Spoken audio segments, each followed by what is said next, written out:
It is almost as though we have been dropped onto another planet. Thousands of miles south and 27 years removed from George Foreman's 1974 Rumble in the Jungle with Muhammad Ali, the heavyweight championship of the world will again be contested on what the colonial era called the Dark Continent. And though the political darkness has been banished by the light of democracy, the fighters again ply their trade in the middle of the African night, while the quiet streets of suburban Johannesburg lie still in the light of the moon, while those still dispossessed by a history of exploitation dream of a better future, while the street corner foot soldiers of a new South African economy scurry toward their places in the rising sun, while on every front the children of a traditional society scramble to adjust their outsized wealth of resources to a world that still moves too fast for them. American millionaire Hasim Rahman will enter a casino arena to face British multimillionaire Lennox Lewis for his undisputed heavyweight crown. It is an event from another world, brought here to honor the world that South Africa hopes to someday become. Believe it or not, it's 4 o'clock in the morning, and we are live tonight from Carnival City, South Africa. HBO Sport has ventured to Africa to bring you Lennox Lewis against Hasim Rahman for the heavyweight championship of the world. We are in an unusual casino that looks more like a circus, where a 5,000-seat arena plays pre-dawn host to the second occasion on which the continent of Africa has hosted a battle for the undisputed heavyweight championship of the world. The first, of course, 27 years ago, when our George Foreman defended his title thousands of miles north of here in Zaire. What a privilege it is for us to be here amid the most exciting, the most terrifying, the most inspiring socio-political experiment to be found on the planet for this event.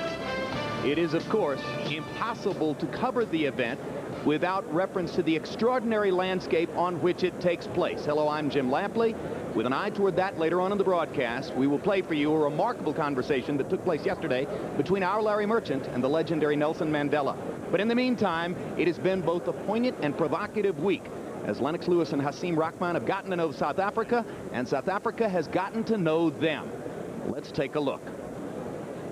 A defense of the heavyweight crown is never without hype and fanfare, but rarely is that world championship contested on a true global stage. Lennox Lewis has brought to South Africa the biggest international sports event in its history, and if the build-up to tonight suggests anything, it is that South Africa will enjoy this rare moment in the sun. The challenger, Hasim Rahman, was the first to feel the excitement his mere presence generates. Well, what makes me feel good about this trip is that just, you know, they treat you so nice. I mean, people around the world can take a lesson from these South Africans. Rahman, looking to gain whatever small advantage he might, arrived nearly a full month prior to the fight to become accustomed to the altitude.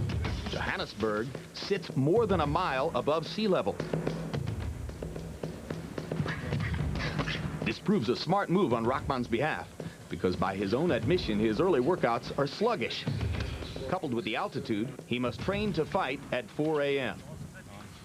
At this point, Lewis was not scheduled to arrive in Johannesburg until April 9, and the local papers were already asking if his late arrival would have a negative effect. Lewis dismissed this notion at a news conference while still in Las Vegas.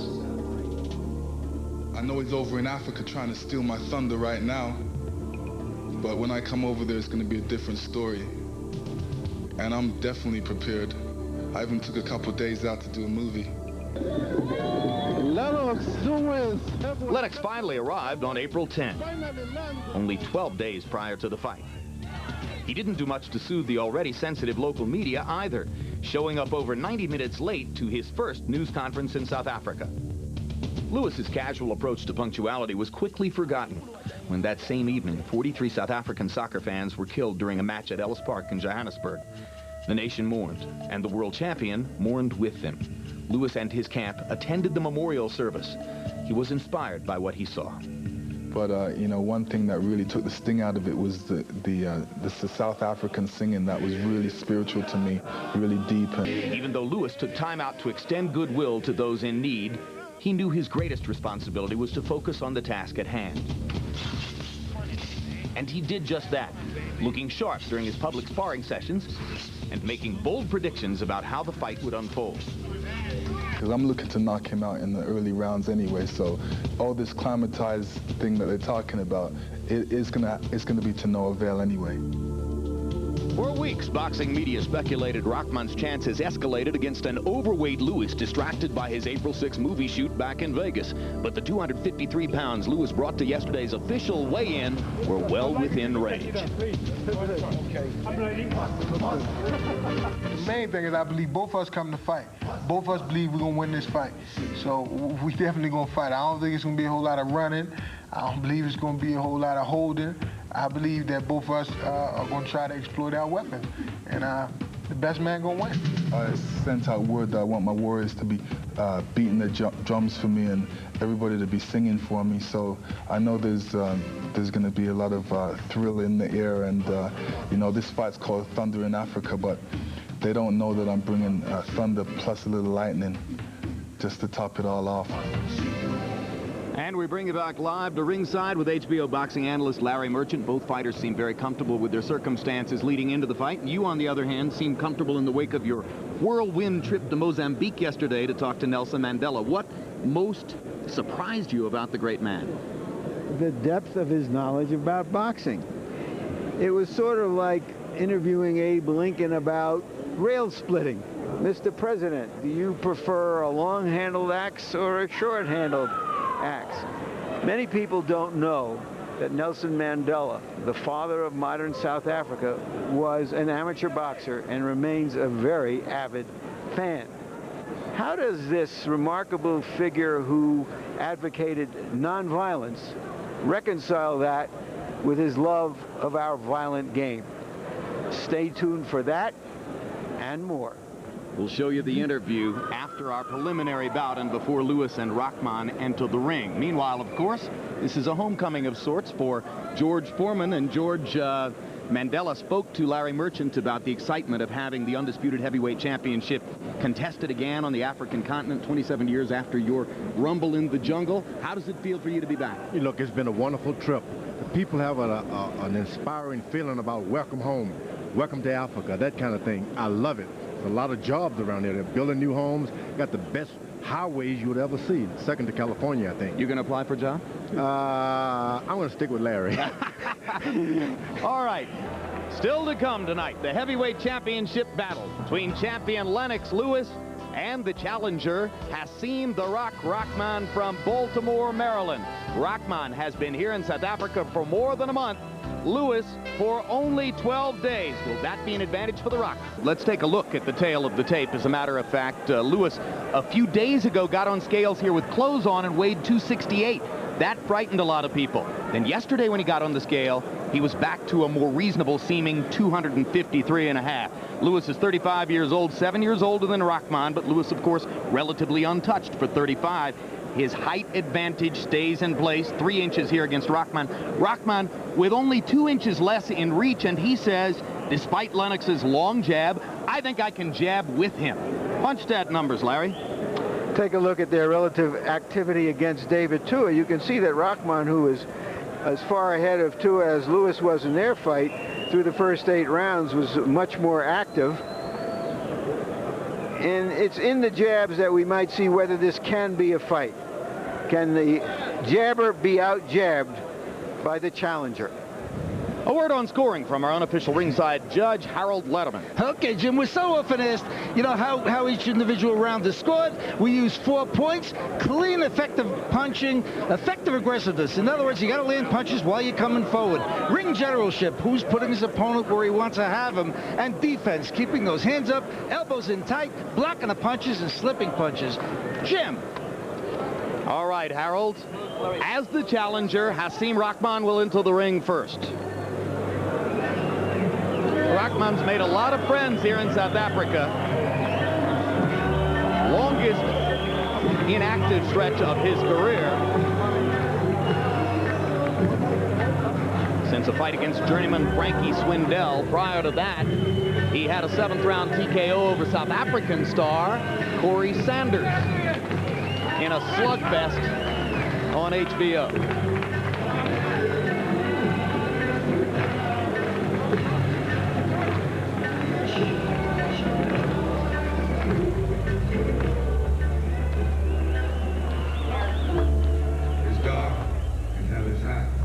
Ain't no sunshine when it's on.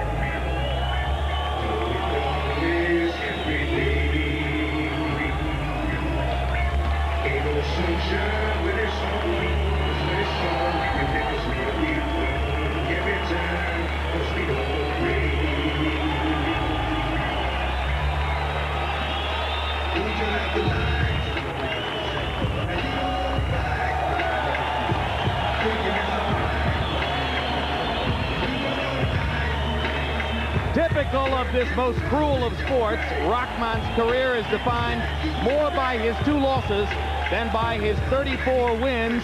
He outboxed David Tua for 9 rounds, then got hit by a left hook after the bell, didn't get a chance to recover, and was stopped 35 seconds into the 10th. He was leading Oleg Moskaev in Atlantic City when he left himself open for a huge Moskaev right hand, went through the ropes, and was counted out. He says he learned everything he needed to know from those 2 defeats to go on now, improve his career, and become the heavyweight champion of the world.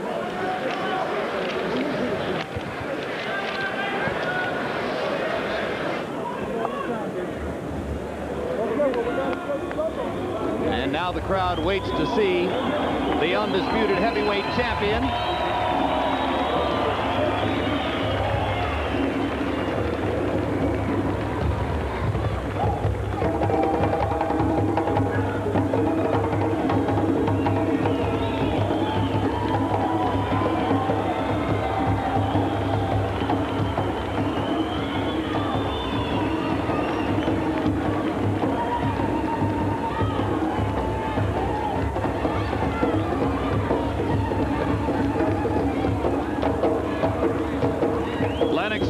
Lingered in America partially to film his own role in Steven Soderbergh's new movie Ocean's 11, which was being shot in Las Vegas on April 5 and April 6.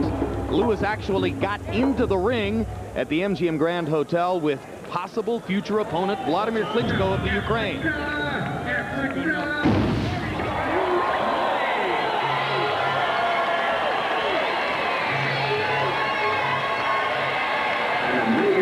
Around the world.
Jamaica and Kitchener, Ontario, won an Olympic gold medal for Canada in 1988, migrated back to England to become England's first undisputed heavyweight champion in more than 100 years.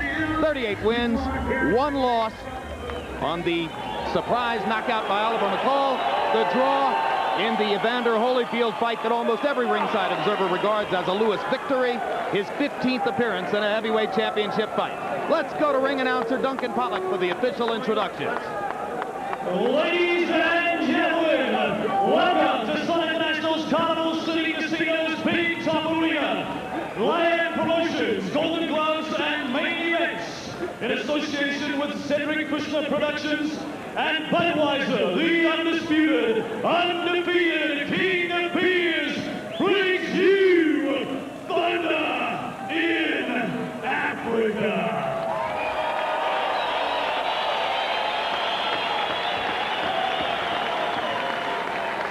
Ladies and gentlemen, this is for the WBC, IBO, and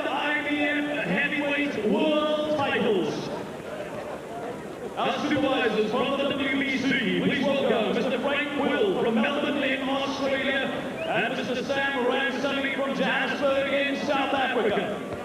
Our supervisor from the IBF, Marion Mohammed from New Jersey in the United States. And from the IBO from Florida in the United States, Mr. Ed Levine. Our judges at ringside. From Washington, D.C. in the United States, Valerie Dorset. From London in England, Mr. Dave Paris.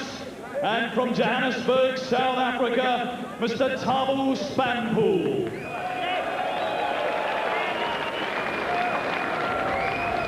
Introducing the principals to you.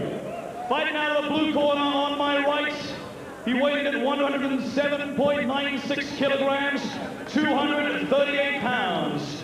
His record, 34 wins, 2 losses, 28 wins by way of knockout. He is in the black and red trunks, the former IBF Intercontinental Champion and undefeated former WBU Heavyweight Champion of the world from Baltimore, Maryland in the United States. Please welcome Hasim, the Rock, Rahman.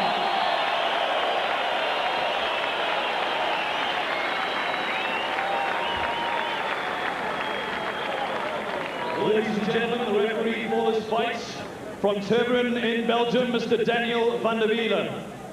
We get to the champion. He weighed in 114.99 kilograms, 253.5 pounds. His record of 38 wins, 1 loss, 1 draw, 29 wins by way of knockout. He's in the white trunks with red trim. He brings to the ring a gold medal from the '88 Olympic Games in Seoul, Korea. He brings with him the WBC, IBF, and IBO heavyweight world titles. He comes from West Ham in London, England, and he is the undisputed heavyweight champion of the world, Lennox, the Lion, Lewis.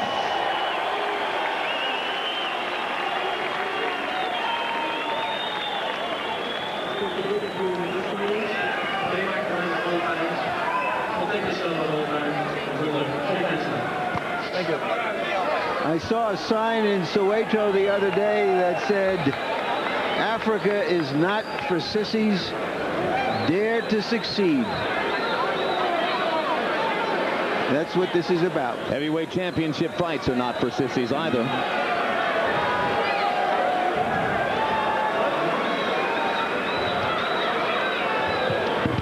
As the two fighters walked around listening to Duncan Pollock's introductions, Lennox Lewis leaned over and whispered to Emmanuel Stewart, who then went to the referee and asked him to go to Rahman's camp and have them lower his cup and his trunks.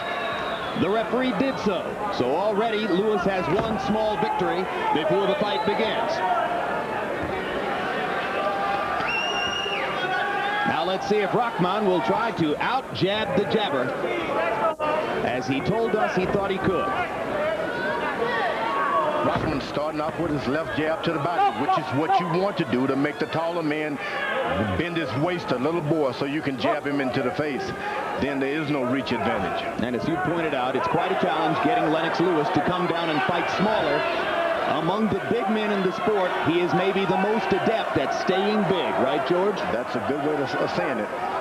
Rahman has got to understand, look, you get in that ring with the heavyweight champion, you got to become the heavyweight champion yourself. For the first time, he's been introduced as the champion, but when that bell ring, it's as much yours as it is his championship. Rahman turns his head to the right when he jabs, and that's not a good idea with a right-hand puncher like Lennox Lewis. I can tell you that Fox have seen it. He saw him turn his head to the right when he jabbed. One of the criticisms of Rahman through his career is that he's sometimes off balance after he throws, particularly after he throws the right hand, lifts the back foot, and gives his opponent a chance to counter. When Michael Grant did that kind of thing against Lennox Lewis in Madison Square Garden, Lewis made short work of him. Rahman hasn't decided yet what kind of style he really would like to get into. I've actually seen him go southpaw, switch hitter. You do all these kind of things, that means you haven't decided what you can do and what you're good at, nor is your balance. Lewis lands a jab. Rahman comes with a right hand over the top of it. Rahman seems very composed, given this is the biggest event of his life.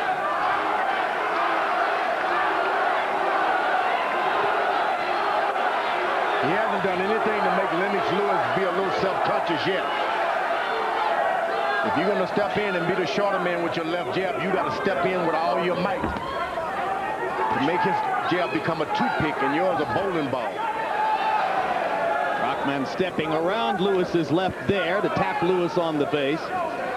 Incidentally, if you have not seen The Rock before, he was once in a devastating traffic accident, which he survived to go with 500 stitches on his head. The right side of his face has a lot of scar tissue, but he has not had problems cutting in that area. Lennox Lewis is not the kind of fighter who likes coming after you at all. He's a good counterpuncher, and he prefers that the challengers come to him. That's why he's not reaching out as much yet. I gave that round to Rahman. Just like that. Concentrate on your jab. Forget everything. You'll hit it with the right hand, but you'll see with the right hand. Don't try to make it, okay? Work your jab. And what he's doing, he's sometimes he comes with a couple of jabs where he kept it down there. That's what I'm saying about. Just keep working the jab, put a little more pressure on him now. You ain't got to be punching, just moving in a little bit more pressure. Just throw pressure a little bit more, he can fall apart. You let him rest too much. Here you go, jab. Good, there you go. Looking good, champion. Just like that. And keep, every time you punch, hit move, dip jab. Bang the right kidney inside, okay? Suck it in. Stay like that. Don't let things get you excited. Just stay like you are. Nice and relaxed. Suck it in. Suck it in again. One more. Good. Next step, go strong. Here's Rahman. He threw so many jabs to the stomach in that round and then came up with one to the head. We remember a fight earlier in his career when Lennox Lewis had a lot of trouble with Frank Bruno, who was out jabbing him in the early parts of the fight. Bruno won the first 5 rounds before Lewis landed a huge left hook in the 6th to turn it around and set up a knockout. Lewis' corner told him not to be too anxious with the right hand. Just keep your jab going, and at least tried it, but he leaped in with the right hand. Rahman's corner was right. Don't try to win but one round at a time. Keep going back to your corner with one round in the bank for use. CompuBox numbers in round 1. Lewis 12 out of 31. Rahman 12 out of 44. Almost all the landed punches were jabs. Right hand, left hook, another right hand by Lewis. First power punch combination of the fight. And if you're Lennox Lewis, you don't want to go a lot of rounds at 253 pounds. I can tell you that. Lewis has told anyone who will listen here that he would knock Rahman out earlier. His mouth is already open. I don't know if that's significant or not. Lewis says that he would get Rahman in the first couple of rounds. Could be significant, as he may be trying to avoid going the distance here at 5,700 feet altitude. That right uppercut was pretty close by Lennox Lewis. I also got Rahman thinking now. Put that right hand on the side of your face when you jab. On the left side of your face. Lewis's big weapon, of course, is his right cross. But he lands a lot of uppercuts when he's on his game. Uppercuts dominated his second fight against Evander Holyfield, helped him win the decision. And go ahead. Rahman does not want to let Lennox Lewis get his left jab established. If he does, it's all over. Make him miss every time he throws the left jab. Make him miss, and then hit him with your jab.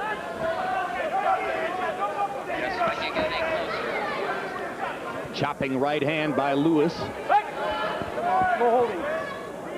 Landed in the area just below Rahman's ear. Lewis stopping Rahman with a jab there. Rock reaching.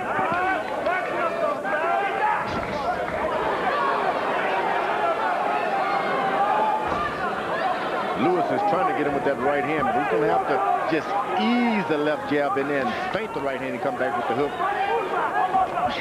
Almost feinted that time. You got to feint the right hand and then do it with the hook. Normally when Lewis is able to land his right hand effectively, it's because he set it up well with the jab. He likes to jab to the top of your head, try to get you to look down so that he's hiding his right hand from you. That's not the right hand you can hide. Next Wednesday, another edition of On the Record with Bob Costas. Already this season, Bob's guest list has included musicians such as Bruce Springsteen, movie stars Ashley Judd, George Clooney, Tom Hanks, sports stars like Mark McGuire, Kobe Bryant. This week, he'll have Billy Crystal, the director of the movie 61 Asterisk, now playing on HBO, and also Ray Charles. It's live at 11 o'clock Eastern and Pacific. This is the hour within the bush and in the swamps of southern Africa. The predators are out and about, and certainly in the second half of that last round, as you see there, Lennox Lewis looked like he was starting to go on the prowl.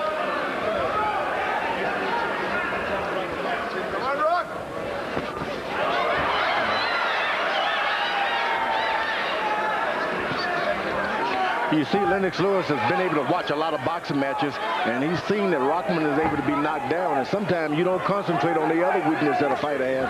You just go after him with the power. Sometimes you just got to leave that knockout out of the video and study the fighter. It's a good point, George. The knockout will come. Two sharp, accurate jabs from Lewis there. Rahman reaching as he tries to get a right hand to the body. Rahman's plan appears to be just stay in the fight, survive long enough, maybe something will happen. Now he's able to get a left jab in. And Lewis with an uppercut. Rahman tries an uppercut of his own in return. Rahman pounding Lewis's left bicep before the referee breaks him up. There's a good left jab by Lennox Lewis starting to work now. Yeah, from the middle of the second round on, Lewis has gotten sharper and more prolific with the jab. Well, Rahman's got this big target, the chest of Lennox Lewis, the stomach of Lennox Lewis. Forget about the head and just get what you can easily get there. He can land shot after shot if he wouldn't aim so high.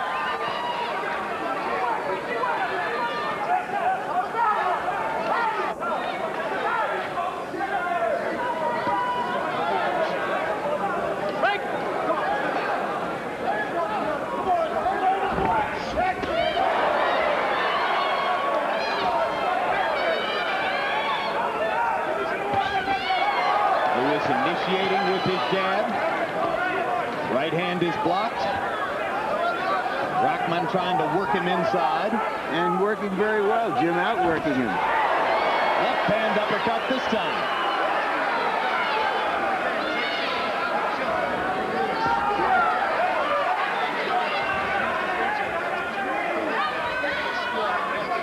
Now, all things are happening good for Rahman. Lennox Lewis, hands are low. All the things you want a heavyweight, a big heavyweight to do, drop his hands, stand there, not moving his head. You got to take advantage of those things. However, swelling under the left eye of Rahman already here in round 3, indicating that Lewis might have caught him with the right hand. Rahman gets to the body twice. Lewis throws him off. Lewis wild with the left. Rock goes back to pounding that bicep. Left hook to the body and a left behind it upstairs. That's a combination we haven't often seen Lennox throw. Double left hook. Looking nice, looking good. Just what you're doing now. What you've added to your attack, you're showing more left hooks now, including the one where you caught him down because he's not looking for nothing underneath. Once you start shooting shots underneath, you can hit him right on the chin because he don't land no. All he's doing is doing this on every move. Now you start to go to him more with shots down here. Then the right hand land on the chin. Pretty good. Let me have your right for just one. Look over for a second. Stay there. Suck it in, Hasim. keep moving the head and jabbing to the stomach and the head, up and down with your jab to mix him up. And slam that right hand. Really slam it in there. Deep breath, deep breath. You see them working on Rahman's eye, just as Lennox Lewis was working on his eye during that round. That was the left hook to the body, left hook upstairs combo, with which Lewis finished the round. CompuBox numbers, you saw that Rock threw more. Lennox landed at a higher rate. Round 4 begins with a Lewis right hand. Harold Letterman, how do you have it through 3? Okay, Jim, 29 to 28, 2 rounds to 1. Lennox Lewis. Jim, when you give the big heavyweight champion room to punch, he's brutal. That's what's happening here. Rounds 2 and 3. Lennox got a lot of room to punch. Heavy Lewis just like he is now. The power punches of Lewis seemingly beginning to rock the Rock, and now Rahman comes back with aggression of his own.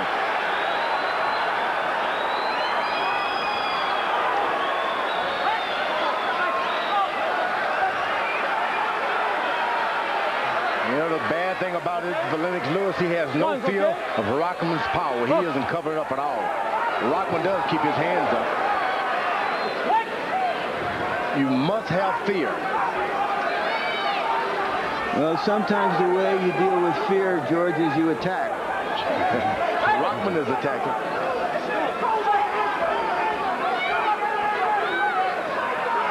Lewis with his hands at or below his waist. Rahman hits him with a right hand inside. And it was a good right hand. It wasn't a lot of power on it, but it showed him that he can lend it. May encourage Lewis to keep his guard up a little bit more. You know, the sad thing about it, Lennox Lewis can win this fight with his left hand.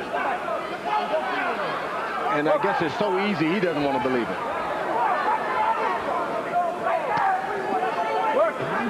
Maybe that's part, George, of underestimating your opponent and thinking you can go out and get him anytime you want, and so you don't work at it. You don't work at it. He hasn't worked at doing what he can do easily. Do it all with your left jab. You got the height, you got the reach. Now snap your left jab if you're Lennox Lewis. And if you're Rahman, keep attacking. Make a fight out of it. You only get one of these good fights like that. Keep fighting. And another right hand does Rahman. And pops Lewis just above the ear in the clinch. Some pretty effective punching in round 4 by Hasim Rahman of Baltimore, Maryland, trying to bring the heavyweight championship of the world to the United States of America. Evidently, Rahman's trainers know that he turns his head to his right when he jabs, so they make him put the right hand right next to his left side of his cheek. Lewis targeting Rahman's swelling left eye with his jab. The crowd is chanting Rahman, Rahman. When the underdog stays in there longer than you expect him to, when he performs a little better than you expect him to, he can win the drama of the fight and get the crowd on his side. Lewis landed a punch below the belt, and Rahman attempted to retaliate immediately. You stop. Your left hook. You can't You left hook. Watch it right. You start shooting the left hook, you're going to knock him out of here. Shoot the left hook. Just pick up on the left. And break off from your toes with the left hook.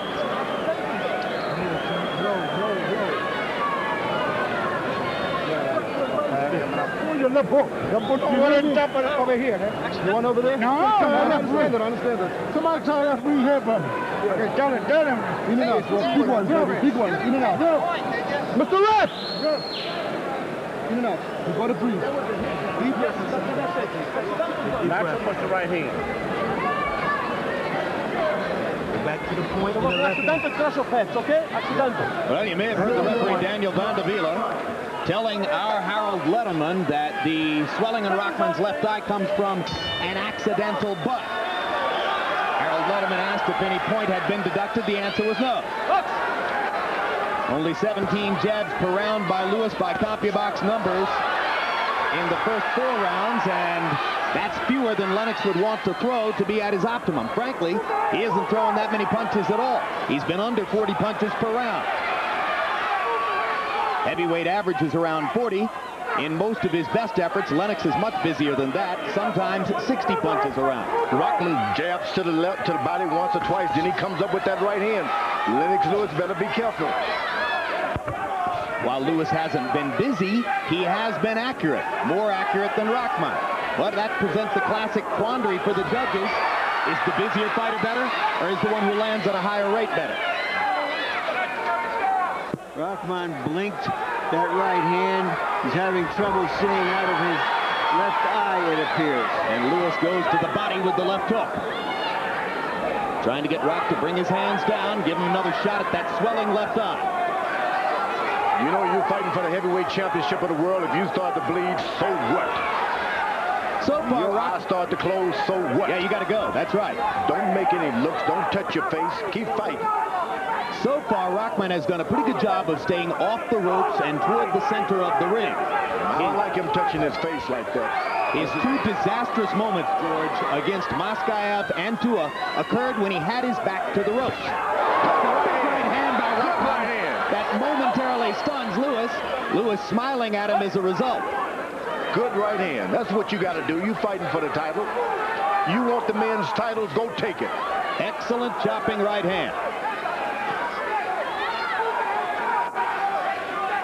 Lewis stopped jabbing. He can walk into some right hand. That's what's happening now. If you're going to walk into them and walk to the man, use your left jab.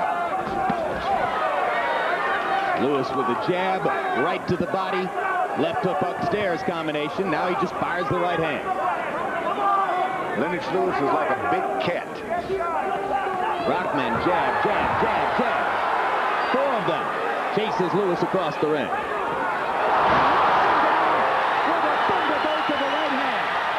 Shades of Oliver McCall, September 24, 1994, in London. Has Rahman pulled the upset? He has. He got a brand new heavyweight champion, and he's from the United States.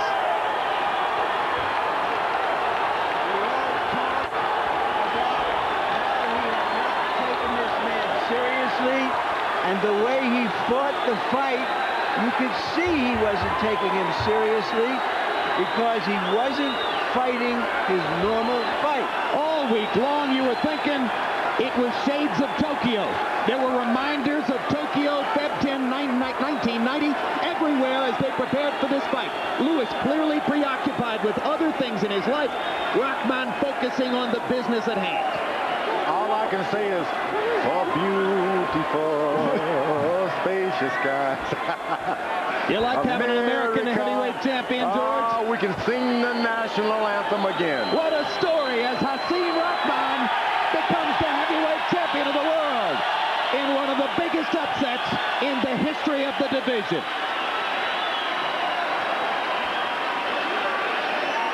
A shot in the dark as Lewis stood there with his hands down and invited Rahman to hit him. For Lennox Lewis, it was a crumble in the jungle, not a rumble in the jungle. Larry, you better write some stuff down for us now. I'm shocked. I'm in shock. Lewis spent 6.5 years rebuilding his reputation after the disaster against McCall. And now he lets it all come apart again on one big right hand.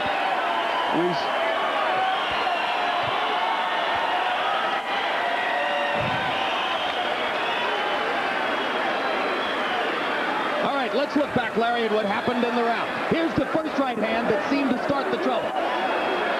Lewis smiled after that one. He smiled and became more insolent and more lackadaisical and careless. Rahman got inside and hit him a terrific straight right hand. Just a perfect shot. He had not thrown many right hands through the fight. Lewis lived down to his preparation for the fight. Absolutely. He just drowned in Ocean's 11. That's another brilliant line.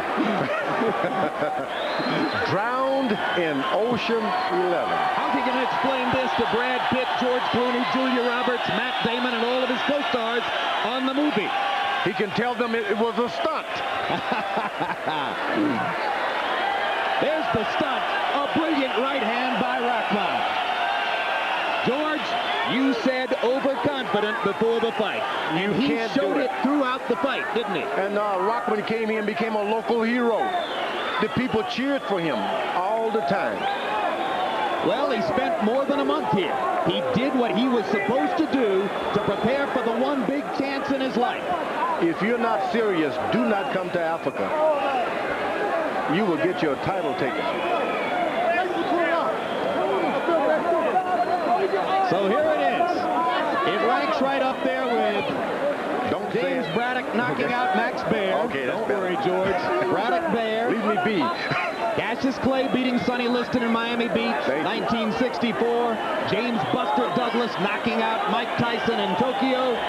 Here is a fight to go with those as one of the 4 biggest upsets in the history of the heavyweight division. What a wonderful And now let's feeling. go to Duncan Pollock for the announcement of a new heavyweight champion of the world. Ladies and gentlemen, you came to South Africa to see the thunder, and the storm has just broken. Ladies and gentlemen, the fight was stopped 2 minutes and 32 seconds into the 5th round.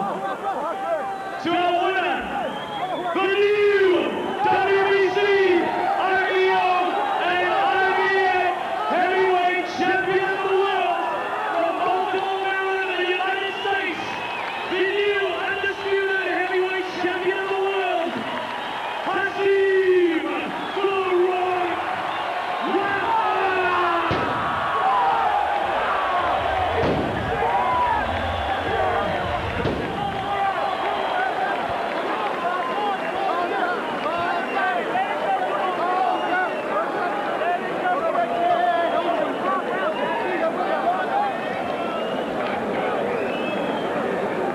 There's the jubilant Rahman. As we take a look at final CompuBox numbers, remember that only 2 punches in the end really mattered. The 2 huge right hands that Rahman landed to Lennox Lewis's chin in the 5th round. And you see the difference in activity. Rahman throwing 101 more punches in the fight because he was better conditioned, cared more, prepared the right way, and was ready tonight. Jabs, 38 out of 135 for Rahman. Lewis, startlingly accurate at 51%, but only throwing 19 per round. Not enough to set up his power shots. Lewis again landing at a huge rate with his power punches, but Rahman threw almost exactly twice as many. In this instance, busier was better, busier won big. Let's go to Larry Merchant with a new champ. Thank you, Jim. Congratulations, Rock. Tell us what happened in there. Why are you now the heavyweight champion of the world? Oh, well, I kept my prayers in order. I kept my team right. I just want to say Allahu Akbar, Alhamdulillah, all praise to Allah. And I want to say to the state of Maryland, my mother can take her job and shove it. She ain't working there no more. And I just felt like, I told y'all the whole time I was here, I felt a sense of calm and confidence. I didn't get nervous, not one time since the fight was made. I wasn't nervous in the dressing room. My father made dua, power dua is unbelievable. I felt like, you know, he came out and tried to dictate the pace. And he has a very strong jab, very good right hand. And I felt like... Mark, let me ask a question in here. Let me get in a word edgewise. Now, I'm the champion of the world now, Lyle. You got to let me talk a little bit. Go ahead, Lyle. All right. Do you feel that the long preparation you did here in Africa as well as back in America is the reason that you had that calm and gave you an edge over him? Well, I believe that I never really took an opponent serious to the fact where I thought he could beat me, except Lennox Lewis. I felt like if I didn't train properly, he would have the edge. I kept my prayers in order. I did all my training, and I came up into it. You see, one punch power with the right hand. I mean, give me some props. Let's see. All right, let's take a look at the one punch and tell us what was happening. Did that punch earlier in the round set this up? Well, I felt like That should be rated R. Anyway, I felt like we accidentally headbutt, and he tried to take advantage of me. Must have said like Corey Sanders when I was wiping my eye. They try to come get me. When they see me, like I feel like I'm vulnerable. So they come try to get me. And when they come try to get me, a hurt man is a dangerous man. So when they come get me, I just, come to the law, let it go. What was your plan coming into the fight? Because it seemed that you came out and threw about 8 or 10 jabs to his stomach in the first round. Well, I wanted to hit him to the body, and I felt like the longer the fight goes, regardless of whether we was in altitude or not, that I have a very, very strong jab. Anybody can attest to that who's been in the ring with me. And I knew it would take its toll on him. There's no excuses. We didn't get into the later rounds like everybody predicted. I wouldn't have a chance from 1 through 5. What round was it, number 5? His mouth was open as early as the second round. Did that signal to you that he was having a problem? Well, I know Lennox Lewis is a very cagey veteran. He got Emmanuel Stewart in his corner. Everybody was talking about the altitude. He could have been trying to bait me in. So I wasn't really paying attention to that. So now you showed him why he needed a return match clause in the contract. Well, it don't make me a difference. I'm going to stay with my prayers, stay with the right faith. I believe that power do I stand in my faith. I mean, as long as I continue to be in this boxing game, I'm going to have a measure of success, inshallah. Allahu Akbar. What next? Well, I'm going to leave it to you, I'd like to come back to South Africa and defend. The people in South Africa are lovely. I love South Africa. Rodney Berman, Cedric Custer, bring me back. Bring me back. Let's do it again. Let's do it again. I love South Africa. All right. You love South Africa so much. We want to show a little bit more of the 5th round. The right hand that seemed to set up the later sequence that came in and led to the knockout blow. Did you feel that he was just posturing at the end there when he was making believe that you hadn't hurt him at all? No, I felt like I believe that when I hit somebody, I hurt him. What degree, I'm not sure. But I was going to keep to my game plan unless I was out cold. That's the thing. I'm a fight until I'm out cold. You know that, Larry. That's why y'all bring me back, because you know I'm a fight, regardless of who y'all put me in the ring with. No Lennox and Tyson! No Lennox and Tyson! No Lennox and Tyson! Hey, I'll fight Tyson. We can bring Tyson right here to South Africa. And I'd like to give props to my man, my trainer, Adrian Frenchie Davis, for giving the man his first title loss in the heavyweight championship fight. Steve Nelson, Stan Hoffman. Oh, yes. Yes, Mac Lewis also. Much props to Mac Lewis. First gym I ever went to. I got you, Mr. Mac. Enough respect, man. Respect. Baltimore, #1. Love y'all. Hey, Mel Malley, get it ready for me. All right, we're going to roll this tape because we want people to see the early right hand in that round, which perhaps 20 or 30 or 40 seconds goes. Describe what you see. Well, I know Lennox, it felt like I was cut. I thought he was coming on. I felt like that was a good right hand. But like I said, he didn't come right back when I was spent around. So I felt like I might have stunned him a little bit. But Lennox in shape, it's cagey veteran. I wasn't sure. So, you can't take too many chances with a guy like Lennox. A great champion, you take nothing away from him. And we can do it again. Thank you very much, champ. And thank you, Lennox.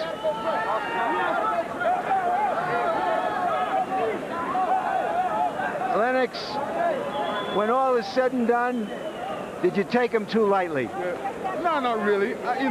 This is what happens in heavyweight boxing. You get caught with a good shot. If you don't beat the count, they stop the fight. Simple as that. But there's always a next time. You know what I mean? But surely something led to what happened at the end. Did you think he would be in there that long with you? Was he bothering you with his jabs to your body? Yeah, no, I felt good in there.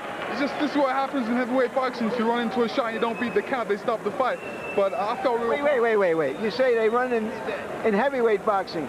In any boxing, they're going to stop the fight if you don't beat the count. Yeah. Well, you know what? It was a good shot. Come with a good shot. I was coming in throwing punch at the same time. And, he just connected with his punch. All right, you yourself admitted that if you were fighting somebody you thought was a more dangerous opponent, you might have been here earlier. That weight that you had on is a window into your preparation and into your mentality about defending your title, isn't it? No, not at all. I felt great going in there. My shape never showed at all in the fight. it's a situation, if both are going in with a right hand, one of them has to connect, and it so happens that his right hand connects. I never beat the count, simple as that. I felt good. You know, this is what happens in heavyweight boxing. All right, let's take a look at the replay, and you tell us, you seem to think you were going to get out of that round after the first right hand hit you. You were smiling at him, and suddenly he had you on your right, on your ropes. Yeah, I mean, you can tell he got through with a great right hand. My back was against the ropes. You know, great right hand. He caught me right on the chin. I went down. I never beat the count. They stopped the fight. Simple as that. Have you been thinking too much of Mike Tyson? No, absolutely not. Like I said, there's no fight unless I get past Hasim Rahman. And, you know, he came with a great shot. Didn't beat the count, but there's always a next time. You know, he threw that right hand. He didn't even know where I was. Did he look easy to you in the fight? Well, I was doing what I needed to do. You know, I was getting to him with the jabs. I was just walking him down. He came in with a left right, and I missed blocking it with my jab, and he got through. Simple as that. As you can see, I was walking after him. I was chasing him. Were you trying to land too many big punches? No, not really. I was trying to get in there and to definitely get him out. I felt that he was definitely getting weak as the fight went on. I just wanted to get in there with my jab. I can't even believe that. Were you surprised at his composure in the fight? That he seemed to be calm and just trying to do whatever he could do? Yeah, I mean, he was trying to land that big overhand right, and just so happens, he did. He got through. I missed it with my left hand. That's the hand that I usually block his right hand with, but it happened to get through, and he caught me on the chin. I went down, but I'll be back again. There's no way Hasim can beat me twice. So you do have a rematch clause in your contract, and you do want the rematch? Definitely want the rematch. You know, I felt good after I got up, and I thought I beat the count, but, you know, the referee felt that the fight should have been stopped. But, you know, Hasim Rahman's the champion today. It's my understanding that in your contract, he can fight one more fight before taking the rematch. Is that correct, as you understand it? No, well, I don't know about that, but I definitely know there's a rematch clause, and, you know, the second time around, Hasim Rahman is going to be down. Thank you very much, champ. Thank you. Jim? All right, thank you very much, Larry. And just momentarily on camera, before I get a chance to talk with George Foreman, let me reestablish this. James Braddock beating Max Baer back in the 1930s. Cassius Clay beating Sonny Liston in Miami Beach, May 25, 1964. Mike Tyson losing to Buster Douglas in Tokyo, February 10, 1990. And now this, Hasim Rahman with a single shot right hand, flooring and freezing Lennox Lewis to score one of the 4 biggest upsets in the history of the heavyweight division and win the heavyweight crown. And George Foreman, what kind of a champion is Hasim Rahman going to be? He's a delightful guy. He's wiped my slate clean from what happened to me in Africa. Now they'll be talking about what happened to Lewis. Rahman, he was determined.